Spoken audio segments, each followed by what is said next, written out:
Alors dans cette courte vidéo, nous allons voir comment gérer des sessions en PHP. Alors qu'est-ce que c'est qu'une session? Une session, ça permet de conserver l'état du client pendant une série de requêtes du même client, du même utilisateur. Alors par exemple, si vous vous connectez à un site qui vous demande un identifiant et un mot de passe, pendant toute la durée de votre navigation, on ne va pas évidemment vous redemander votre identifiant et votre mot de passe à chaque fois que vous appelez une nouvelle page. Donc bien sûr, le site web doit se souvenir que vous êtes bien connecté et que vous avez bien saisi un mot de passe valide. Donc les sessions, ça permet également de conserver les données au cours d'une série d'échanges. Alors, on peut imaginer plusieurs façons de faire pour atteindre ce but. On peut ajouter des variables d'identification à l'URL, par exemple, ou bien dans le même ordre d'idée, on pourrait utiliser des champs cachés des formulaires.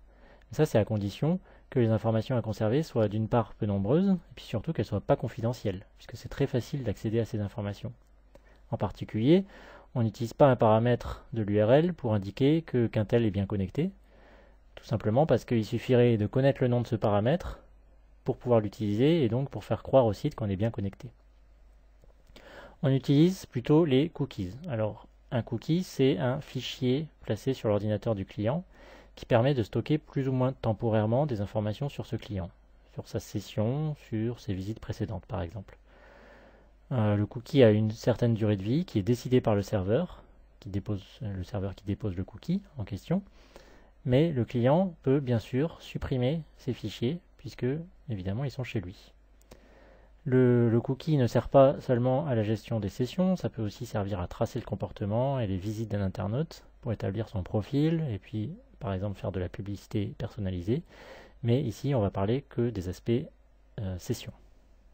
Alors pour gérer l'authentification d'une personne, on a aussi la solution de l'authentification basique par HTTP au niveau du serveur avec l'utilisation des fichiers .htaccess et .htpassword, donc sachez-le. Ils permettent de lister des identifiants et des mots de passe sécurisés, et puis de lister aussi les répertoires auxquels chaque identifiant ou bien chaque groupe d'identifiants a accès. Donc ça, c'est très utile si vous souhaitez simplement restreindre l'accès à certaines pages, mais pas si vous voulez brancher une base de données avec des données clients ou des choses comme ça. Donc en PHP, on a la fonction setCookie qui prend un nom et une valeur, et la variable cookie, $cookie, qui permet de manipuler les cookies directement.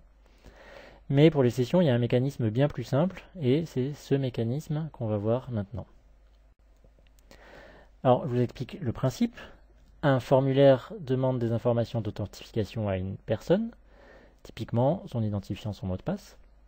On vérifie ces informations avec n'importe quelle technique, peu importe. C'est pas de ça qu'on va parler maintenant, mais en général, ce qu'on fait, c'est qu'on a une base de données, et on va vérifier dans une base de données qu'on connaît cet identifiant et que son mot de passe est bien le mot de passe qu'il vient de fournir pour se connecter.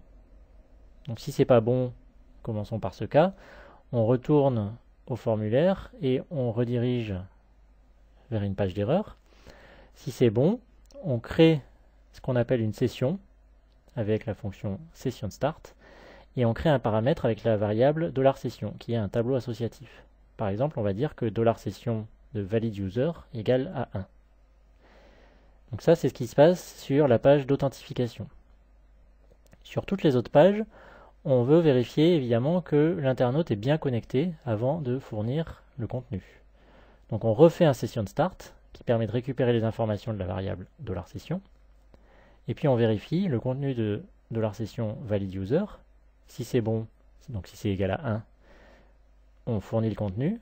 Si c'est pas égal à 1 ou bien si c'est pas une variable qui existe, alors on redirige vers une page d'erreur.